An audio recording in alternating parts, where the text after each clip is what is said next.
আপনি কি জানেন বড় বড় টেক জায়ান্ট কোম্পানিতে যেমন গুগল বা মাইক্রোসফট সেলস টিমের সেরা পারফর্মারদের জন্য একটি বিশেষ রিওয়ার্ড থাকে? একে বলা হয় প্রেসিডেন্টস ক্লাব। কিন্তু প্রশ্ন হলো, কেন মাত্র 5% মানুষ সেখানে পৌঁছতে পারে আর বাকি 95% পারে না?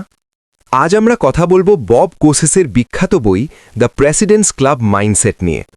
আপনি যদি সেলস প্রফেশনে থাকেন বা ক্যারিয়ারের টপ লেভেলে পৌঁছতে চান, তবে আজকের ভিডিওটি আপনার জন্য গেম চেঞ্জার হতে যাচ্ছে।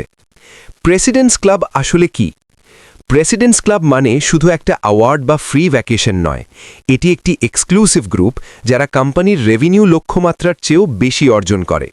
লেখক বব কোসেস দেখিয়েছেন যে টেক ইন্ডাস্ট্রিতে সফল হওয়ার জন্য শুধু স্মার্ট হওয়া যথেষ্ট নয়, আপনার দরকার একটি বিশেষ উইনিং মাইন্ডসেট বনাম স্কিল সেট। লেখক বলছেন, টেকনিক্যাল নলেজ আপনি শিখতে পারবেন, কিন্তু মানসিকতা তৈরি করা কঠিন। সফল সেলস পার্সনরা নিজেদের বিক্রেতা ভাবেন না, তারা নিজেদের ভাবেন প্রবলেম সলভার বা সমস্যা সমাধানকারী। কাস্টমার যখন না বলে তখন সাধারণরা দমে যায়, কিন্তু প্রেসিডেন্টস ক্লাবের সদস্যরা ভাবেন, কোথায় আমার প্রেজেন্টেশনে ঘাটতি ছিল? তারা রিজেকশনকে ব্যক্তিগতভাবে নেন না। রিলেশনশিপ এবং ট্রাস্ট। টেক সেলস মানে শুধু একটা সফটওয়্যার বা গ্যাজেট গুছিয়ে দেওয়া নয়, এটি হলো দীর্ঘমেয়াদী সম্পর্ক। বইটিতে বলা হয়েছে, don't sell a product, sell a vision. আপনি যদি একজন সিইওকে কিছু বিক্রি করতে চান, তবে তাকে সফটওয়্যারের ফিচারের কথা না বলে বলুন কিভাবে এটি তার কোম্পানির 20% খরচ কমিয়ে দেবে। যখন আপনি কাস্টমারের লাভ নিয়ে কথা বলবেন, তখন বিশ্বাস তৈরি হবে। ডিসিপ্লিন এবং প্রসেস। সেরা সেলস পার্সনরা ভাগ্যের ওপর নির্ভর করেন না, তাদের একটি নির্দিষ্ট প্রসেস থাকে। প্রতিদিন কতগুলো কোল্ড কল করবেন, কতজন ক্লায়েন্টের সাথে ফলো আপ করবেন, সব কিছু আগে থেকে ঠিক করা থাকে। গোপন মন্ত্র হল কনসিস্টেন্সি ইজ কিং।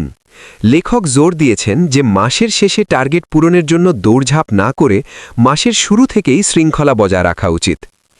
টেক সেলসের বিশেষ চ্যালেঞ্জ। প্রযুক্তি পরিবর্তন। আজ যা লেটেস্ট তা কাল পুরনো, তাই আপনাকে সব সময় শিখতে থাকতে হবে। যারা প্রেসিডেন্টস ক্লাবে যায় তারা আজীবন ছাত্র হয়ে থাকে। কনক্লুশন, বব কোসেসের এই বইটি আমাদের শেখায় যে সাকসেস কোনো অ্যাক্সিডেন্ট নয়, এটি সঠিক মানসিকতা, কঠোর পরিশ্রম এবং কাস্টমারের প্রতি সততার ফল। আপনার কি মনে হয়, সেলসে সফল হওয়ার জন্য সবচেয়ে বড় গুণ কোনটি? কমেন্টে জানান। আর এই বইটির ওপর একটি বিস্তারিত চেকলিস্ট চাইলে ভিডিওটি লাইক করুন।